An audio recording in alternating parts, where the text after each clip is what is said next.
আওয়ামী লীগের সাধারণ সম্পাদক ওবায়দুল কাদেরের গ্রামের বাড়িতে ব্যাপক হামলা ভাঙচুর শেষে অগ্নিসংযোগ করেছেন আন্দোলনকারীরা।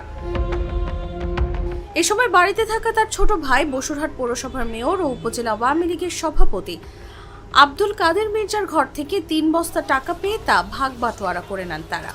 সোমবার সন্ধ্যায় এ ঘটনা ঘটে।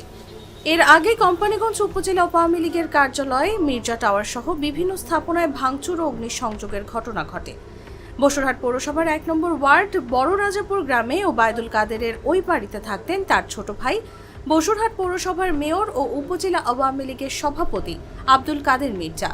কোম্পানিগঞ্জে বড় ভাইয়ের হয়ে তিনি রাজনৈতিক শাসন করতেন।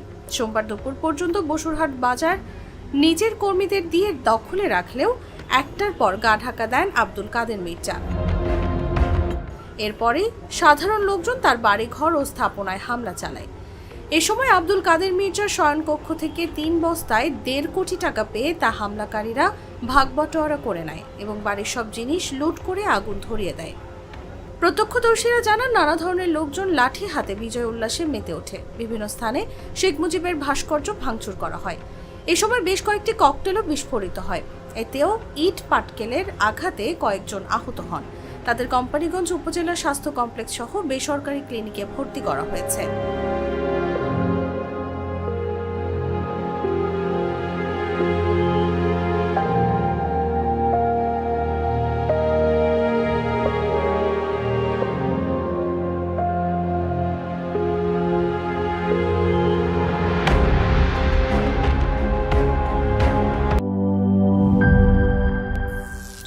করিম চাচা, আপনার প্রিয় মানুষদের কখনো বিপদে ফেলতে চাইবেন না স্যার। তাহলে আমাদের বিপদে রাখা কি ঠিক হচ্ছে?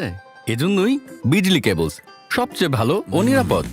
ফ্লেম রিটার্ডেন্ট পিভিসি দিয়ে তৈরি বিজলি কেবলস, নিরাপদ আজীবন।